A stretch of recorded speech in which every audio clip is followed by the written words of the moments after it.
السلام علیکم dear reader and listeners, Urdu novels library میں آپ کا ڈھیر سارا ویلکم۔ میں ہوں ہدا ماجد اور آپ کے لیے لے کر آئی ہوں لہو سلال بائی انیشا عمر کی ایپیسوڈ نمبر 63۔ اگر آپ نے ابھی تک میری اس چینل کو سبسکرائب نہیں کیا تو جلدی سے بھی سبسکرائب کر دیں، لائک اینڈ شیئر کریں اور اپنی رائے کامنٹ باکس میں لازمی دیں۔ تو جناب، آپ لوگوں کے بہت سارے شکوے ہیں، مجھ سے بہت ساری شکایتیں ہیں کہ آپ جو ہے وہ لہو سلال کے ایپیسوڈ زیادہ سے زیادہ دیا کرے، 2 دیا کرے، 3 دیا کرے، 4 دیا کرے۔ آپ لوگوں کی الگ الگ ڈیمانڈس ہوتی ہیں، تو پلیز آپ لوگ تھوڑا سا صبر تحمل سے کام لیں۔ میں کچھ لاسٹ ڈیز سے کچھ زیادہ بزی تھی، کچھ طبیعت وغیرہ جو ہے وہ اوپر نیچے اپس اینڈ ڈاؤن چل رہی تھی موسم کی وجہ سے، کبھی کچھ مسئلے مسائل ہیں، کبھی کچھ مسئلے مسائل ہیں۔ تو انشاءاللہ میں آپ لوگوں کو ساری جو آپ لوگوں کے کوسچنس ہیں ان کے آنسرس دوں گی انشاءاللہ جلدی۔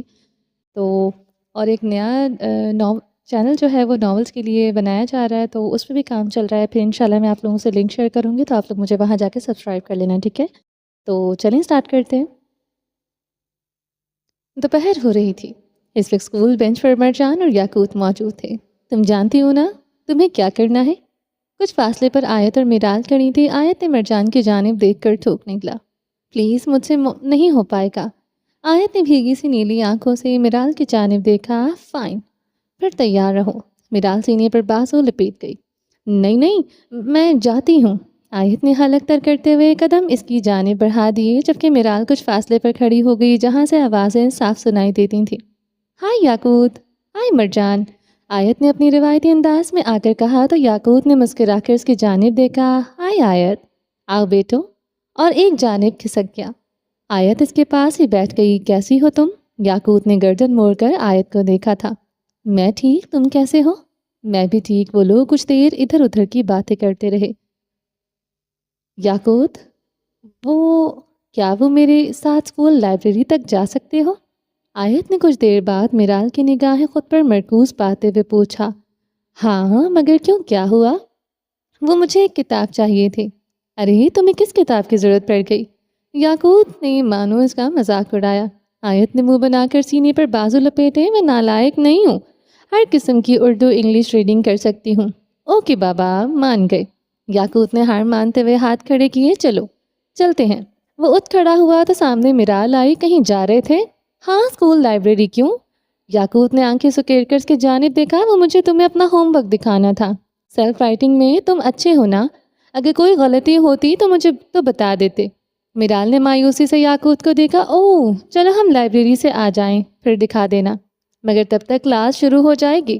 میرال نے اپنی کلائی پر بندھی چھوٹی سی گھڑی پر نگاہ ڈالی۔ اٹس اوکے یاقوت، تم چلے جاؤ۔ آیت نے بڑے دل کا مظاہرہ کیا۔ مرجان، کیا تم آیت کے ساتھ چلے جاؤ گے؟ یاقوت نے ڈرتے ڈرتے پوچھا تھا کہ کہیں مرجان کوئی الٹا جواب نہ دے دے، لیکن خلاف توقع وہ اٹھ کھڑا ہوا اور ان کے پاس سے گزر گیا۔ یاقوت نے افسوس سے آیت کو دیکھا۔ مرجان کچھ فاصلے پر جا کھڑا ہوا۔ اب آ جاؤ، وہاں گاڑی بھیجوں؟ مرجان نے تڑک کر کہا تو آیت نے سہم کر یاقوت اور میرال کو دیکھا۔ جاؤ، یاقوت مسکرا دیا تو آیت سست قدم اٹھاتی اس کے پاس پہنچی۔ وہ دونوں لائبریری، جبکہ یاقوت اور میرال کلاس روم کی جانب بڑھ گئے۔ یاقوت اور مرجان اسکول کے باقی بچوں کی نسبت ذہین اور سمجھدار تھے۔ کچھ ان کی تربیت تھی اور کچھ تعلیمی ماحول اچھا ملا تھا شروع سے، اس لیے وہ ہمیشہ باقی بچوں میں ممتاز رہتے تھے، جس کی وجہ سے کچھ بچے ان سے امپریس تھے تو کچھ بچے ان سے حسد بھی کرنے لگے تھے۔ جہاں ہم اپنی شخصیت سے دوسروں کو متاثر کرتے ہیں، وہیں کچھ حاسدین بھی جنم لیا کرتے ہیں، اور حاسدین کا کوئی علاج نہیں ہوتا سوائے اس کے کہ وہ لوگ اپنی آگ میں جل کر خود ہی راکھ ہو جائیں۔ تم مجھ سے ناراض ہو؟ آیت نے چلتے چلتے مرجان سے پوچھا۔ وہ اس کے ساتھ قدم سے قدم ملا کر چل رہی تھی۔ کیوں؟ تم کون ہو جس سے میں ناراض ہوں گا؟ اس نے اپنے ہمیشہ کے سرد سے انداز میں پوچھتا جواب دیا تھا۔ نہیں، وہ میرا مطلب تھا کہ تم ہمیشہ سے خفا سے رہتے ہو۔ مرجان ہر کسی سے خفا نہیں ہوتا۔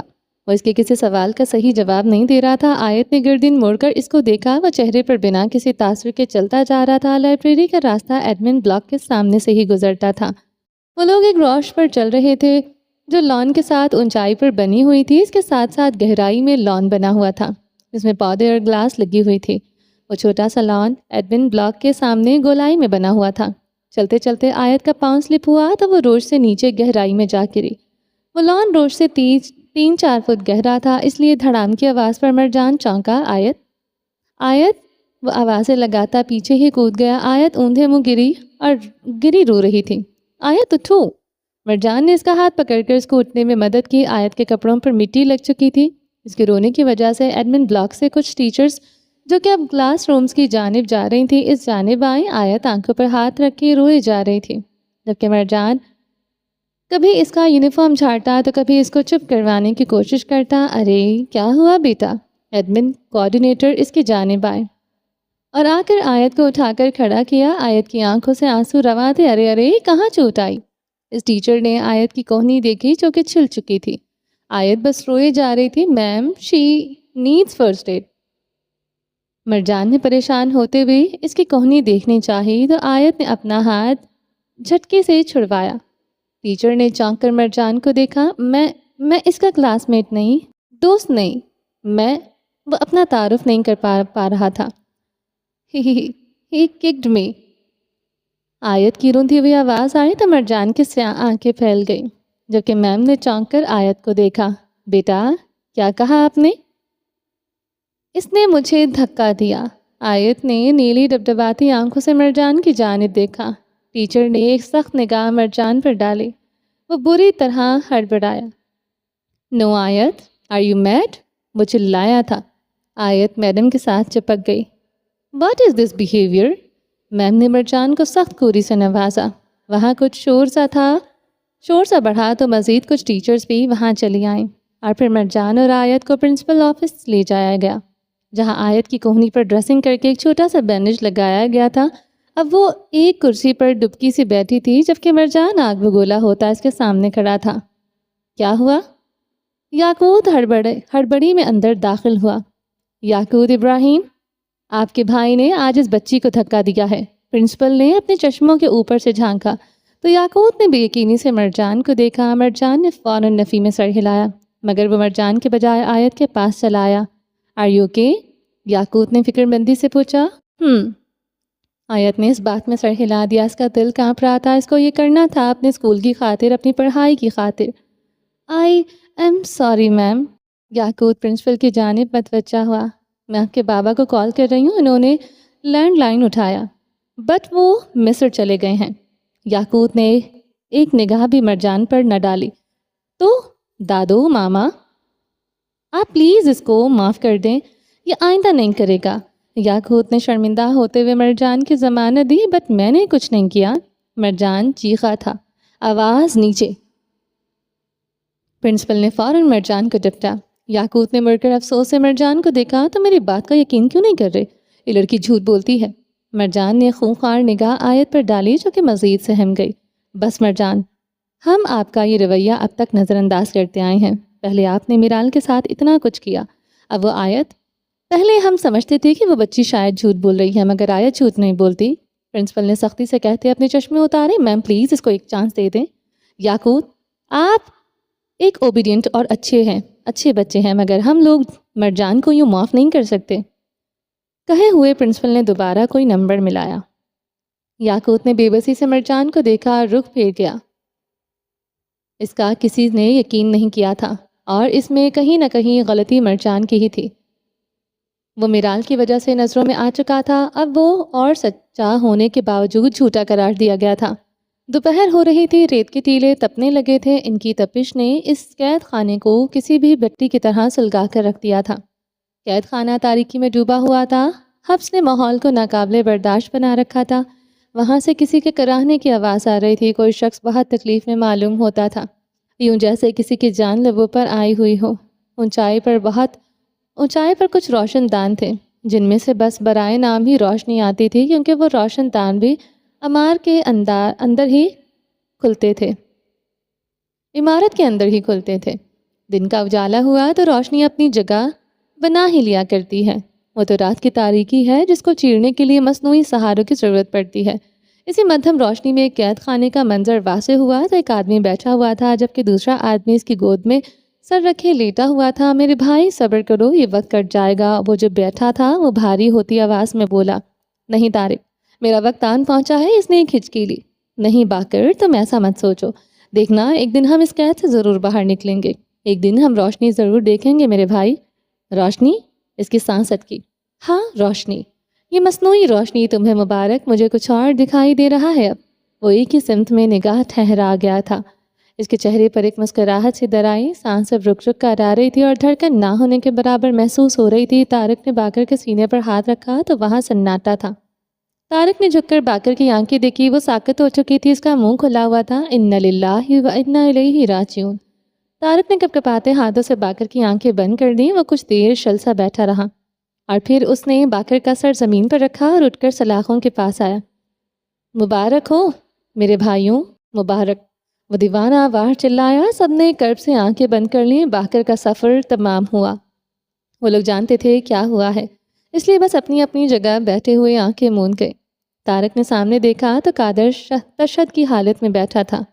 مبارک ہو قادر بھائی، آج ایک اور پرندہ آزاد ہو گیا، اب دیکھنا ہمیں بھی جلدی آزادی مل جائے گی، وہ خوشی سے چلایا۔ قادر نے شہادت کی انگلی اٹھائی، خدا کے ایک ہونے اور اس کے محبوب کی اس کی آخری رسول ہونے کی گواہی دی۔ پھر اس نے اپنے لیے، اپنے والدین کے لیے اور مومنین کی بخشش کے لیے دعا کی اور سلام پھیر دیا۔ اِنَّ لِلَّهِ وَإِنَّا إِلَيْهِ راجعون۔ قادر نے پرسکون سے تاثرات سے کہہ دیا تو وہ طارق وہیں زمین پر بیٹھتا چلا گیا۔ اس کی نظر سامنے پڑے بیلچے پر گئی۔ ابھی اس کا کام ختم نہیں ہوا تھا، اس کو ابھی اپنے دوست کو دفنانا بھی تھا۔ سلویٰ آج پھر سے تازہ دم سی بازار میں پھر رہی تھی۔ وہ آج چلتی چلتی دور نکل آئی تھی۔ آج وہ مسلم کوارٹرز کے سوق میں نکل آئی تھی۔ واہ، سلویٰ کی حیرت کے مارے آنکھیں پھول گئی۔ بڑی سی مارکیٹ جہاں نئی پرانی طرز کی تمام تر اشیاء موجود تھیں، جن میں کچھ عرب ثقافت کی جبکہ کچھ ماڈرن طرز کی زندگی کی ضروریات کی چیزیں شامل تھیں۔ کہیں قدیمی طرز پر بنے قالینوں کے ڈھیر لگے تھے تو کہیں جدید طرز کے کارپیٹس موجود تھے۔ سوق عربی میں بازار یا مارکیٹ کو ہی کہا جاتا ہے۔ جو مارکیٹ قدیمی طرز پر بنی ہوئی ہوں اور ابھی تک اپنی پہچان برقرار رکھے ہوئے ہوں۔ سوق کے دائرے میں آتی ہے مسلم کوارٹرز کا وہ بازار بھی سوق کہلاتا ہے، جہاں سے ایک راستہ سیدھا مسجد اقصیٰ کی جانب جاتا ہے۔ الاقصیٰ کمپاؤنڈ میں جانا وہاں موجود ہر شخص کا خواب ہے۔ لوگ جمعہ اور فرض نماز کے کمپاؤنڈ جانے کو ترجیح دیتے ہیں۔ اگر حالات نارمل رہیں تو مرکزی دروازے پر اسرائیلی فورسز کا پہرا ہوتا ہے، جو سیاحوں اور وہاں کے رہائشیوں پر کڑی نظر رکھتے ہیں اور ان کے شناختی کارڈ اور دیگر ڈاکیومنٹس دیکھ کر ہی ان کو جانے دیتے ہیں۔ سلویٰ اٹکلیاں بھرتی ہوئی اس کی گلی میں آ گئی۔ رشی رش، لوگ ہی لوگ، سیاہ سفید گندمی، ہر رنگ، ہر نسل اور ہر مذہب کے لوگ شامل تھے، جن میں مسلمان، عیسائی اور یہودی سرفہرست تھے۔ سلویٰ ادھر ادھر دیکھتی حیران سی آگے بڑھ گئی۔ وہ آگے چلی جا رہی تھی جب کسی نے اس کو پکارا۔ سلویٰ ٹھٹکی، کس کے ساتھ ہو تم؟ وہ ایک سپاہی تھا جس نے سلویٰ کو ناکے پر روکا۔ باقی سپاہی بھی وہیں موجود تھے۔ میں؟ وہ لوگ عربی میں بات کر رہے تھے۔ سلویٰ نے معصومیت سے اپنے سینے پر ہاتھ رکھا۔ ہاں ہاں تم۔ ان سپاہیوں نے جیسے اس کا مذاق سے اڑایا، ان کو لگا شاید وہ کھو گئی ہے۔ میں اپنے اللہ کے ساتھ آئی ہوں، سلویٰ نے گردن اکڑا کر کہا تو وہ لوگ ہنس دیے۔ حوالہ کافی ہے تو جاؤ اندر۔ اس نے کمپاؤنڈ کی جانب اشارہ کیا۔ اس کو قدس دیکھنا تھا۔ نہیں، اپنے کاغذات دکھاؤ پہلے، ایک فوجی اپنی مسکراہٹ چھپائے بولا تو سلویٰ نے سینے پر بازو لپیٹ کر ایک ناراض سے نگاہ پر ڈالی۔ نہیں دکھاتی، کر لو جو کرنا ہے۔ ارے پھر تو تمہیں گرفتار کرنا ہوگا، وہ لوگ ہنس دیے۔ کیوں؟ کیونکہ یہاں تم کاغذات دکھائے بنا اندر نہیں جا سکتے۔ یہ گھر کس کا ہے؟ سلویٰ نے اندر کی جانب اشارہ کیا۔ لوگ اس کے پاس سے گزر رہے تھے۔ وہ لوگ اپنے کاغذات دکھاتے اور گزر جاتے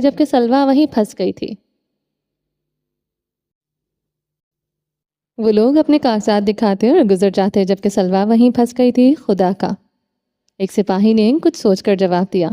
قدس سب کے لیے ایک مقدس مقام ہے، پھر چاہے وہ عیسائی ہو، یہودی ہو یا مسلمان۔ یہ سب اہل کتاب ہیں اور سب کے بنیادی عقائد میں توحید شامل ہے، بلکہ ہر مذہب کی بنیاد ہی توحید ہے، مگر قدس ان سب کے لیے یکساں اہمیت کا حامل ہے۔ تو پھر اجازت تم کیوں دو گے؟ اس نے ناک پھلائی۔ وہ سپاہی نہ جانے کیوں محفوظ ہوئے تھے، کیونکہ ہم نگران ہیں، ایک لڑکا بولا۔ کس نے بنایا؟ سلویٰ نے تیوری چڑھائی۔ ہماری حکومت نے۔ وہ اب پھنس رہا تھا۔ حکومت کس کی؟ ہمارے صدر کی۔ اور ملک کس کا؟ یہاں کے لوگوں کا۔ لوگ کس کے؟ لوگ خدا کے۔ وہ اب اٹک اٹک کے بولا، وہی تو، لوگ خدا کے، حکومت خدا کی، گھر خدا کا، تو نگران تم کیوں؟ اس کے سوال پر وہ سب ہڑبڑائے، کیونکہ یہاں کی حکومت نے ہمیں یہاں تعینات کیا ہے۔ ایک لڑکا خجلت سے بولا تھا، پہلی بات، یہ ملک تمہارا نہیں، نہ ہی تمہارے اس صدر کا۔ اس نے انگلی کھڑی کی تو وہ لوگ حیرت سے اس کی چھوٹی سی انگلی دیکھنے لگے۔ میری امّو کہتی ہیں کہ یہ ملک ہمارا ہے، ہم فلسطینیوں کا، یہ مسجد ہماری ہے، یہ شہر ہمارا ہے، اور تم لوگ مہمان بن کر آئے تھے۔ اب تم خود بتاؤ، نگرانی مالک کرتا ہے یا مہمان؟ وہ دوبارہ سینے پر بازو لپیٹ گئی۔ اب کی بار ان سپاہیوں کے تاثرات بدل گئے تھے، یہی تو حقیقت تھی، کڑی اٹل حقیقت، اور یہود اس حقیقت سے آنکھیں چراتے تھے۔ وہ ڈھیٹ ہیں، وہ معلوم ہے۔ کچھ دیر پہلے جو وہ دوستانہ انداز اپنائے ہوئے تھے، اب ان کے چہروں پر سختی در آئی۔ اے چھوٹی لڑکی، نکلو یہاں سے اور جاؤ اپنی ماں کے پاس۔ ایک سپاہی جبڑے بھینچ گیا، کیوں؟ سچ برا لگا نا؟ امّو کہتی ہیں تم لوگ معلوم ہو، سچ سے بھاگتے ہو۔ سلویٰ نے ناک چڑھائی۔ وہ لوگ ایک دوسرے کا منہ تکنے لگے۔ وہاں ماحول بدل رہا تھا۔ پرنسپل آفس میں ایک لڑکی داخل ہوئی جس نے ایک سبز رنگ کا عبایا پہنا ہوا تھا اور سر پر اسکارف تھا۔ اس کے ہاتھ میں اس کا بیگ تھا۔ ہیلز پہنے وہ اندر داخل ہوئی تو پرنسپل مرعوب سی ہوئی۔ سامنے کرسی پر بیٹھے مرجان نے نگاہ اٹھا کر اس کو دیکھا تھا۔ السلام علیکم، میں مرجان کی باما۔ وہ اپنا تعارف کرواتی بیٹھ گئی۔ آیت نے بھیگی نیلی آنکھوں سے صفا کو دیکھا، مگر وہ بس پرنسپل کی جانب متوجہ تھی۔ خیریت ہے، آپ نے بلوایا؟ آپ کے بچے نے اس بچی کو دھکا دیا جس سے یہ گر گئی اور اس کے بازو پر چوٹ آئی۔ پرنسپل نے لیے دی انداز میں بتایا تو صفا نے ایک نگاہ سائڈ پر بیٹھی آیت پر ڈالی۔ آیت سر جھکا گئی۔ کیا واقعی؟ وہ دوبارہ پرنسپل کی جانب مڑی۔ جی ہاں، آپ اس بچی سے پوچھ سکتی ہیں، وہ تو میں پوچھ ہی لوں گی، مگر میں اتنا وثوق سے کہہ سکتی ہوں کہ مرجان گورسی ایسا نہیں کر سکتا۔ مرجان نے بے اختیار اپنی سیاہ آنکھوں سے صفا کو دیکھا تھا۔ اس کے بائیں جانب تھا، جبکہ صفا کی کرسی پرنسپل کے سامنے تھی اور آیت دائیں جانب بیٹھی تھی۔ مسز گورسی، بات یہ ہے کہ پہلے بھی مرجان کی کئی شکایات آتی رہی ہیں، تو کیا وہ شکایت درست ثابت ہوئیں؟ وہ جیسے یہ ٹھان کر آئی تھی کہ مرجان گورسی سچا ہے، اور صفا ابراہیم کی عدالت میں تو ویسے بھی مرجان گورسی ہمیشہ بے قصور ہی ہوتا تھا۔ نہیں، مگر الزام تو ایسے ہی لگے تھے۔ آپ شاید میرال کو جانتی ہوں، مگر میں الزام نہیں، ثبوت کی بات کر رہی ہوں۔ اگر پچھلے الزام ثابت نہیں ہو سکے تو ان کو بنیاد بنا کر آپ اس بچے پر آج الزام کیسے عائد کر سکتی ہیں؟ پرنسپل خاموش ہوئی۔ صفا کچھ دیر بیٹھی رہی اور پھر آیت اٹھ کر آیت کے پاس آئی۔ اس نے آیت کو کرسی سے اٹھا کر کھڑا کیا اور خود اس کے سامنے زمین پر بیٹھ گئی۔ آیت مسلسل نظریں جھکائے ہوئی تھی۔ کیا ہوا تھا؟ صفا نے ڈائریکٹ سوال کیا۔ میں گر گئی تھی، وہ بھی فوراً بولی تھی۔ کیسے؟ پاؤں سلپ ہوا؟ مرجان نے پش کیا تھا۔ صفا نے اپنا سوال دہرایا تو آیت نے مرجان کو دیکھا جو کہ خونخوار نظریں لیے اسی کو گھور رہا تھا، اور پھر اس نے سہم کر صفا کو دیکھا۔ اٹس اوکے، تم درمیانی راستہ نکال سکتی ہو۔ صفا نے جیسے آیت کو بچنے کے لیے راستہ دیا۔ آیت کچھ دیر اس کی بات کو سمجھتی رہی۔ مجھے لگا کہ کسی نے پش کیا تھا۔ آیت کے لب ہلے۔ صفا کے چہرے پر فاتحانہ مسکراہٹ پھیلی۔ آیت اس کا پیغام سمجھ چکی تھی۔ دعوے میں اور الزام میں بس اتنا سا ہی فرق ہوتا ہے۔ دعوے میں 1% بھی شک نہیں ہوتا، جبکہ الزام مشکوک ہوتا ہے، اور جب دعویٰ الزام میں بدل جائے تو ضمانت سے کام چل جایا کرتا ہے۔ صفا کے چہرے پر فاتحانہ مسکراہٹ پھیلی، جبکہ مرجان نے خونخوار نگاہ آیت پر ڈالی تھی۔ یاقوت اپنے کلاس روم میں ہی تھا۔ صفا مسکرا کر پلٹی اور مسز قیوم کے سامنے ہوئی۔ اس نے اپنے دونوں ہاتھوں کی انگلیاں باہم دھسائیں اور ٹانگ پر ٹانگ جمائی۔ مسز قیوم اس چھوٹی سی لڑکی کو دیکھ کر رہ گئی۔ جی تو بات آپ کے سامنے واضح ہے کہ بچی کو بس لگا کہ کسی نے اس کو پش کیا ہے، اور ضروری نہیں کہ پش کرنے والا مرجان ہو، مگر میں ابھی بول رہی ہوں۔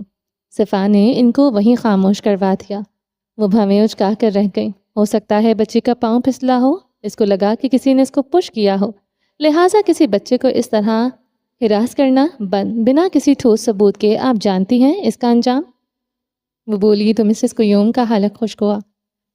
ہراس؟ جی ہاں، آپ نے میرے بچے کا چہرہ نہیں دیکھا کیسے مرجھا گیا ہے؟ ایک ہی گھنٹے میں آپ جانتی ہیں ایسی الزام تراشی اور یوں اس طرح اس کو عدالت میں پیش کرنے سے اس کی مینٹل ہیلتھ پر کتنا برا اثر پڑ سکتا ہے۔ دیکھیں مسز گورسی، اب آپ زیادہ کہہ رہی ہیں۔ نہیں، ابھی تو میں صرف کہہ رہی ہوں۔ آپ سی سی ٹی وی فوٹیج نکلوا لیں، پھر میں کر کے دکھاؤں گی۔ صفا نے اعتماد سے کہا تو مسز قیوم کی آنکھیں پوری کھل گئیں۔ انہوں نے ایک نظر اپنے تھی ٹیبل پر موجود کمپیوٹر اسکرین کو دیکھا جہاں ایڈمن بلاک کے سامنے والے لان کا منظر صاف دکھائی دیتا۔ صفا ترچھا سا مسکرائی۔ ریوائن اٹ، اس نے پراعتماد لہجے میں کہا تو مسز قیوم نے اپنا ماتھا پیٹا تھا۔ انہوں نے مرجان کے گھر فون کرنے سے پہلے سی سی ٹی وی کیوں نہیں دیکھی تھی؟ دراصل بات یہ تھی کہ میرال کی وجہ سے مرجان ان سب کی نگاہوں میں مشکوک بن چکا تھا، اس لیے اس بار وہ لوگ اس کی کسی بات پر یقین نہیں کر پا رہے تھے اور یہی ان کی غلطی تھی۔ اٹس اوکے، اس بات کو یہیں ختم کر دیتے ہیں، بچے ہیں، غلطی ہو جاتی ہے۔ مسز قیوم نے حلق تر کرنے کے لیے سامنے پانی کا گلاس اٹھا کر لبوں سے لگایا۔ آپ بے شک ٹھیک کہتی ہیں، مگر بچوں کا کیا؟ ان کا ذہن ابھی پختہ نہیں ہے نا؟ اس طرح کی چیزیں بچوں کے ذہن پر چھاپ چھوڑ جاتی ہیں۔ آپ ریوائنڈ کریں، میں یہی ہوں۔ مسز قیوم نے ایک نگاہ مرجان پر ڈالی جو کہ اب اپنی سیاہ تاریک آنکھیں ان پر ہی گاڑے ہوئے تھا۔ اوکے، انہوں نے فوراً فوٹیج ریوائنڈ کی اور اسکرین صفا کے سامنے کر دی۔ ویڈیو میں صاف دیکھا جا سکتا تھا کہ آیت کا پاؤں پھسلا تھا۔ صفا نے فاتحانہ مسکراہٹ مسز قیوم کی جانب اچھالی، وہ شرمندہ ہوئی، جبکہ مرجان نے ایک سخت نگاہ آیت پر ڈالی جو کہ اب مزید سہم چکی تھی۔ آئی تھنک اب یہ کلیئر ہو چکا ہے، اب کون سی قانونی کارروائی کرنی چاہیے؟ صفا نے ٹیک لگائے ہوئے اپنی انگلیوں کو باہم نچاتے ہوئے کہا تو مسز قیوم نے بے چارگی سے اس کی جانب دیکھا۔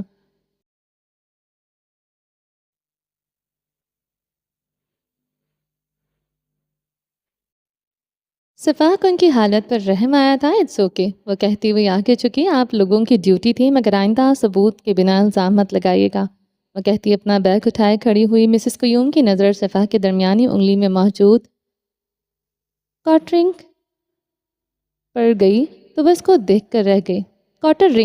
وہ اس کو دیکھ کر رہ گئی۔ میرے ہسبینڈ نے گفٹ کی ہے، صفا نے مسکرا کر بتایا تو وہ شرمندہ سے نگاہ چرا گئی۔ چلیں مرجان، اس نے پلٹ کر مرجان سے کہا تو وہ اٹھ کھڑا ہوا۔ صفا نے اس کا ہاتھ تھاما، اس کو لیے آفس سے باہر آئی۔ مسز قیوم نے ایک سخت نگاہ آیت پر ڈالی۔ آیت، مجھے لگتا ہے اب آپ کے گھر والوں کو بلوانا چاہیے۔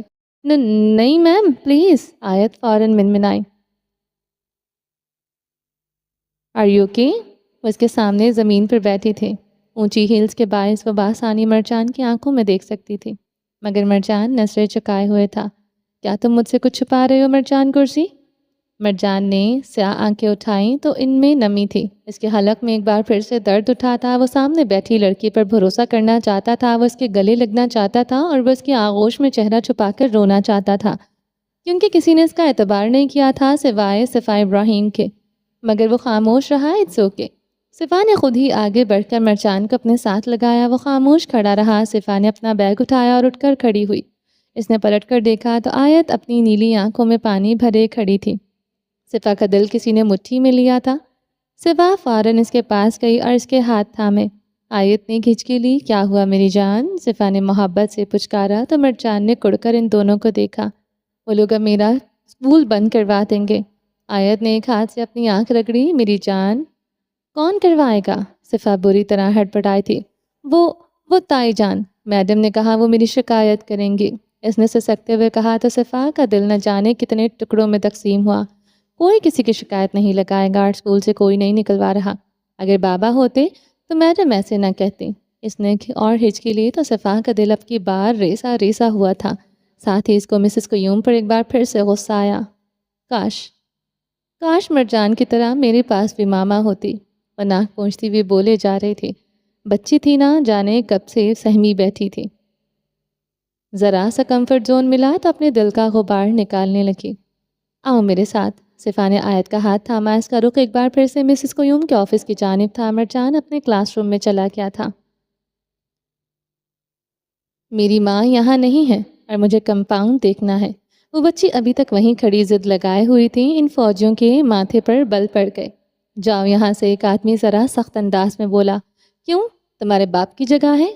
سلویٰ کے الفاظ پر ان سب کے تاثرات ایک بار پھر سے سخت ہوئے۔ ایک سپاہی آگے بڑھا اور آ کر سلویٰ کو بازو سے دبوچا۔ کہاں لے کر جا رہے ہو تم؟ وہ چیخیں تو مقامی لوگوں نے اچھمبے سے اس جانب دیکھا۔ اس نے سلویٰ کو لا کر مارکیٹ میں پٹکا۔ وہ اپنے کپڑے جھاڑتے ہوئے اٹھ کھڑی ہوئی۔ ملعون! وہ بڑبڑائی۔ کیا کہا؟ وہ سپاہی آگے بڑھا۔ اس کے راستے میں ایک لڑکا حائل ہو گیا جس کے ہاتھ میں چھڑی تھی۔ جانے دو، بچی ہے، وہ نابینا تھا۔ اس کی آواز سنی تو سلویٰ جلدی سے آگے آئی۔ سنان! اس نے چہک کر سنان کا بازو تھاما۔ وہ سپاہی ایک وارننگ دیتا وہاں سے چلا گیا۔ کہاں تھی تم رحم دل چڑیا؟ سنان نے پلٹ کر سلویٰ کے بالوں کو ہاتھ لگایا۔ میں تو بس کمپاؤنڈ دیکھنا چاہتی تھی۔ وہ اداس سی ہوئی۔ مگر تمہارے پاس کوئی کاغذ نہیں ہے۔ وہ لوگ اب واپس جا رہے تھے۔ تو کیا ہوا؟ اپنے اللہ کا گھر دیکھنے جانا تھا۔ اللہ نے کوئی پابندی نہیں لگائی تو یہ معلوم کون ہوتے ہیں یہ پابندی لگانے والے؟ تمہیں اتنی باتیں کس نے سکھائی ہیں رحم دل چڑیا؟ سنان تھکا سا ہوا تھا۔ میری امّو نے، اس نے ایک اٹکیلی بھرتے ہوئے کہا تو سنان مسکرایا۔ سلامتی ہو تمہاری امّو پر۔ شام ہو رہی تھی۔ ایک بار پھر سے آسمان پر رقصاں تھے، بادل آسمان پر رقصاں تھے، مگر آج وہ بادل چاہ کر بھی اس آگ کے گولے کو اپنی لپیٹ میں نہیں لے پا رہے تھے۔ وہ آگ کا گولا اپنا تکبر قائم کیے ہوئے تھا جو ان روئی کے گالوں کو ان کی اوقات یاد دلاتا ہوا پرے دھکیل رہا تھا۔ مغرب کی اذانیں ہوئیں تو پورے مصر میں افطار کے سائرن بج گئے تھے، مگر کرداوی مینشن کے ڈائننگ ٹیبل خالی تھے۔ اینا اپنے کمرے سے نہیں نکلی تھی۔ سائرن کی آواز آئی تو اس نے پاس پڑا پانی کا جگ اٹھایا اور ایک گلاس پانی سے اپنا روزہ افطار کر لیا۔ وہیں کمرے کے ٹیرس پر کھڑے ہوئے اس نے ہاتھ میں پکڑی ایک کھجور کو اپنے میں رکھا اور ایک گلاس پانی سے اس کو نگل لیا۔ ماہ رمضان کے سحر و افطار اس کے لیے مشکل تھے، کیونکہ شب و روز اس کو بار بار اس کا خاندان یاد دلاتے تھے اور وہ چاہ کر بھی ان سب چیزوں سے بھاگ نہیں سکتا تھا۔ انسان خود بھلے تعمیر کر لیں، خود پر پتھروں کی تہہ کیوں نہ چڑھا لیں، مگر دل پر کوئی سنگ مرمر کا کام نہیں آتا۔ دل کی نرمی کو کوئی سنگ مرمر اپنی طرح سخت نہیں کر سکتا۔ دل کی نرمی کو کوئی سنگ مرمر اپنی طرح سخت نہیں کر سکتا۔ یہ دل ہمیشہ دل ہی رہتا ہے، پھر خواہ بدن سنگ مرمر ہی کیوں نہ بن جائے۔ یہ دل خوش ہوتا ہے، یہ دل اداس ہوتا ہے، یہ دل سکون محسوس کرتا ہے، یہ دل بے چین ہوتا ہے۔ یہ دل پناہ دیتا ہے اور یہ دل پناہ بھی ڈھونڈتا ہے۔ یہ دل ایک مسکن تو ہے، یہ دل ایک بنجارہ مسافر بھی ہے، یہ دل ایک گھونسلہ تو ہے، یہ دل کسی پرندے کے مانند اپنے آشیانے کی تلاش میں بھی رہتا ہے۔ رات کے سائے گہرے ہوئے تو وہ کرداوی مینشن کے سامنے کچھ گاڑیاں آ کر رکی تھیں، جن میں سے کچھ سول یونیفارم میں کچھ لوگ نکلے تھے۔ وہ لوگ پروفیشنلز تھے اور کسی ادارے کے آدمی معلوم ہوتے تھے۔ گارڈز نے ان کا راستہ روکنا چاہا تو انہوں نے اپنے بیڈز نکال کر دکھا دیے۔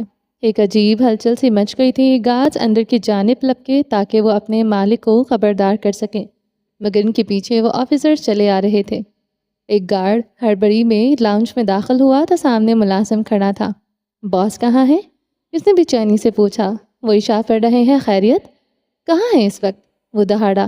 کرداوی کے اسٹڈی روم میں۔ ملازم کا کہنا تھا کہ وہ گارڈ اس کی جانب بھاگا۔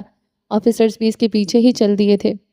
گارڈ نے دروازہ کھولا تو وہ سامنے ہی تشدد کی حالت میں بیٹھا تھا۔ اس نے سلام پھیرا تو اس کی نظر گارڈ پر گئی جو کہ گھبراہٹ کا شکار تھا۔ اس نے بنا کسی تاثر کے بائیں جانب رخ پھیرا اور پھر پرسکون سا بیٹھ گیا۔ اپنی جیب سے ایک سیاہ تسبیح نکالے آفیسرز اندر داخل ہوئے، مگر وہ پرسکون سا اپنا عمل جاری رکھے ہوئے تھا۔ آفیسرز نے اس کو نماز کی حالت میں دیکھا تو پرسکون سے جا کر صوفے پر بیٹھ گئے۔ وہ 3 لوگ تھے، باقی کا عملہ باہر ہی رک گیا تھا۔ اس نے کچھ دیر دانے گھمائے اور پھر اٹھ کر کھڑا ہوا۔ گارڈ نے آگے بڑھ کر اس کے جوتے اس کے پیروں میں رکھے اور خود جائے نماز طے کرنے لگا۔ وہ آ کر ان کے سامنے صوفے پر بیٹھا۔ مجھے یاد نہیں پڑتا کہ میں نے آج کسی کو ڈنر کے لیے مدعو کیا ہو، وہ تصحیق آمیز انداز میں بولا تو ایک آفیسر ہنس دیا۔ آپ کی مہمان نوازی کے تو چرچے سن رکھے ہیں، سوچا کیوں نہ آج آپ ہمیں موقع دیں۔ وہ معنی خیز جملہ بولا تو حسن نے آئیبرو اٹھا کر داد دی تھی۔ آہاں، تو آج حسن کرداوی کی دعوت کا اہتمام کیا گیا ہے؟ وہ مخصوص ہوا تھا۔ نہیں، حسن کرداوی کی نہیں۔ آفیسر نے اس کی اصلاح کی تو وہ ٹھٹکا۔ شیز حسن آفندی کی۔ وہ الفاظ ایک پل کے لیے اس کا دماغ بند کر گئے تھے، مگر وہ شیز حسن آفندی تھا، اس نے اپنے اعصاب پر اسی لمحے میں قابو پا لیا تھا۔ شیز میرے باپ کا نام ہے اور آفندی تو میری ماں کا سرنیم تھا، مگر میں حسن کرداوی ہوں، اس لیے آپ کسی غلط ایڈریس پر آ گئے ہیں۔ اس نے پرسکون سے انداز میں وہ سیاہ دانوں والی تصویر سامنے پڑے شیشے کی میز پر رکھی۔ نہیں مسٹر آفندی، ہم بالکل صحیح ایڈریس پر آئے ہیں اور آپ ابھی سے اسی وقت سے ہماری تحویل میں ہیں۔ کہتے ہوئے آفیسر اٹھا اور ایک ہتھکڑی کھول کر اس کے سامنے لہرا دی۔ وہ بیٹھا بیٹھا ہنس دیا اور پھر اٹھ کھڑا ہوا۔ کیا میں اس کو ایک پبلسٹی سٹنٹ تصور کروں؟ وہ آفیسر کی آنکھوں میں اپنی تیز تلوار کے دھار جیسی آنکھیں ڈال گیا۔ نہیں، ہمارے پاس آپ کا ایک عدد معاف گواہ ہے، گواہ موجود ہے جس نے کچھ ثبوت فراہم کیے ہیں جن کے مطابق آپ پر کچھ ایلیگیشنز ہیں۔ آپ چاہیں تو اپنا وکیل کر سکتے ہیں، مگر فی الحال آپ کو ہمارے ساتھ چلنا ہوگا، اور میں اس وعدہ معاف گواہ کا نام جانتا ہوں۔ وعدہ معاف، اور میں اس وعدہ معاف گواہ کا نام جان سکتا ہوں؟ اطمینان میں کمی نہ آئی تھی۔ اس سے پہلے کہ آفیسر جواب دیتا، اسٹڈی کا دروازہ کھلا اور جو شخص اندر داخل ہوا تھا اس کو دیکھ کر حسن کا سکون ایک پل میں غارت ہوا تھا۔ وہ شخص اپنی مسکرائی ہوئی شربتی آنکھوں سے اس کو دیکھتا ہوا آگے بڑھا۔ ارے کہیں جا رہے ہو صالح صاحب؟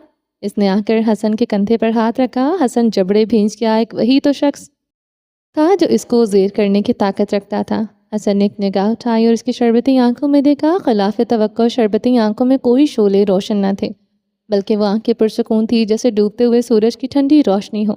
خدا حافظ، امید ہے ہم دوبارہ نہیں ملیں گے۔ اس نے ایک آنکھ دبائی تو آفیسر اس کو لے کر چلے گئے۔ وہ لوگ چلتے ہوئے لاؤنج میں آئے تو اینا سیڑھیوں پر کھڑی تھی۔ اس نے حسن کو تو دیکھا تو وہیں ساکت ہو گئی۔ حسن نے ایک معنی خیز نگاہ اینا پر ڈالی۔ پیچھے ہی ابراہیم لاؤنج میں داخل ہوا تو اینا کے ساکت وجود نے حرکت کی۔ اس کو اپنی آنکھوں پر یقین نہیں آیا تھا کہ وہ آزاد ہو گئی ہے۔ وہ بھاگتے ہوئے سیڑھیاں اتری اور آ کر ابراہیم کے سامنے کھڑی ہوئی۔ ابراہیم نے ضبط سے مٹھیاں بھینچ لیں اور اینا کے سر پر ہاتھ رکھا۔ آئی ایم سوری بیٹا، مجھے دیر ہو گئی۔ اینا سر جھکائے رو دی۔ ابراہیم نے مڑ کر ایک خونخوار نگاہ حسن پر ڈالی تھی۔ کیا میں اپنی بیوی سے بات کر سکتا ہوں؟ حسن نے آفیسر کی جانب دیکھ کر کہا تو ابراہیم کی آنکھیں پھیل گئیں۔ اس نے حیرت سے اینا کو دیکھا۔ اینا نے بے بسی سے ابراہیم کو دیکھا۔ اب کی بار ابراہیم آگے بڑھا اور حسن کو گریبان سے دبوچا۔ گھٹیا انسان، تیری یہ ہمت! اس نے حسن کے منہ پر ایک مکہ برسایا تو وہ لڑکھڑایا، مگر ہمیشہ کی طرح اس نے ابراہیم پر ہاتھ نہیں اٹھایا تھا۔ اینا کا دل نہ جانے کیوں بند ہوا تھا۔ وہ تڑپ کر اس کے پاس پہنچی۔ ابراہیم نے ایک اور مکہ ہوا میں بلند کیا، مگر اینا اس کے اور حسن کے درمیان حائل ہو گئی۔ ابراہیم نے چونک کر اینا کی جانب دیکھا۔ اس نے بے بسی سے نفی میں سر ہلایا۔ اینا؟ ابراہیم کترایا۔ پلیز۔ اس نے ہاتھ جوڑ دیے تو ابراہیم کی حیرت کی انتہا نہ رہی، جبکہ پیچھے کھڑے حسن کے چہرے پر ایک فاتحانہ مسکراہٹ پھیل گئی تھی۔ اینا نے اپنے آنسو پوچھے اور حسن کی جانب رخ پھیرا۔ بابا کہاں ہے؟ اینا نے سیدھا سوال کیا۔ حسن نے ایک پراسرار مسکراہٹ اچھالی۔ ابراہیم مٹھیاں بھینچے کھڑا تھا۔ بابا کہاں ہے حسن؟ پلیز بتا دو، اینا بے بسی سے چلائی تھی، جبکہ وہ ویسے ہی کھڑا رہا، گردن اکڑائے۔ حسن؟ اینا نے اس کا گریبان پکڑا۔ وہ اس کو جھنجھوڑ رہی تھی، مگر حسن کے لب مقفل تھے۔ اینا بے بس تھی، وہ لاغر ہو چکی تھی۔ اس نے سحری تک ٹھیک سے نہیں کی تھی اور افطار میں بھی بس پانی پیا تھا۔ اس کے قدموں میں سکت باقی نہ رہی تھی۔ وہ وہیں زمین پر بیٹھتی چلی گئی۔ حسن جھکا، اس کو دونوں بازوں سے تھام کر کھڑا کیا۔ اینا بار بار لڑک رہی تھی۔ اس نے ایک نظر سامنے کھڑے ابراہیم کو دیکھا جو کہ ضبط کی انتہا پر تھا، اور پھر اینا کو اپنے ساتھ لگایا۔ ابراہیم کا چہرہ ضبط کے مارے لال ہوا۔ یہی تو وہ چاہتا تھا۔ وہ ابراہیم کے سامنے جان بوجھ کر اینا کو اپنی پراپرٹی کلیم کر رہا تھا اور ابراہیم بے بس تھا۔ اٹس اوکے پرنسس، میں جلدی واپس آ جاؤں گا۔ اینا کو اس کے الفاظ کی سمجھ نہیں آ رہی تھی۔ پھر وہ ذرا سا چکا۔ میرے حق میں تمہاری گواہی تمہیں تمہارے بابا تک ضرور پہنچائے گی۔ وہ سرگوشی کر رہا تھا۔ اینا کا وجود پتھر بن گیا۔ وہ ابراہیم سے 2 قدم آگے رہتا تھا۔ اس کا اندازہ آج اینا کو ہو چکا تھا۔ اس نے نگاہ اٹھا کر اپنے سامنے کھڑے ابراہیم کو دیکھا اور اینا کی کنپٹی کو لبوں نے چھوا۔ بس! ابراہیم نے اینا کو اس کی گرفت سے کھینچا۔ دفع ہو جاؤ یہاں سے۔ وہ گرجا، مگر حسن آگے بڑھا اور اینا کے گال پر ہاتھ رکھا۔ میرے آنے تک میرے گھر سے قدم نہ نکالنا پرنسس۔ وہ ایک آنکھ دباتا وہاں سے نکل گیا۔ آفیسرز جا چکے تھے۔ ابراہیم نے اینا کو سہارا دے کر صوفے پر بٹھا، یہ لو پانی پیو۔ اس نے پانی کا گلاس اینا کو تھمایا۔ اینا کے سوکھے حلق میں کانٹے چبھ رہے تھے۔ اس نے چاروں نچار پانی پی لیا۔ ابراہیم کو اس لڑکی پر بہت ترس آیا، اس کو واقعی دیر ہو چکی تھی۔ ابراہیم وہی کھڑا رہا اور اپنے بالوں میں انگلیاں دھسائے۔ چلیں جی باقی کا نیکسٹ ایپیسوڈ میں کنٹینیو کریں گے۔ امید ہے آپ کو یہ ایپیسوڈ پسند آئی ہوگی۔ چینل کو سبسکرائب نہیں کیا تو جلدی سے ابھی سبسکرائب کر دیں، لائک اینڈ شیئر کریں اور اپنی رائے کامنٹ باکس میں لازمی دیں۔ اپنا ڈھیر سارا خیال رکھیے گا، دعاؤں میں یاد رکھیے گا۔ ملتے ہیں نیکسٹ ایپیسوڈ کے ساتھ، تب تک کے لیے اللہ حافظ۔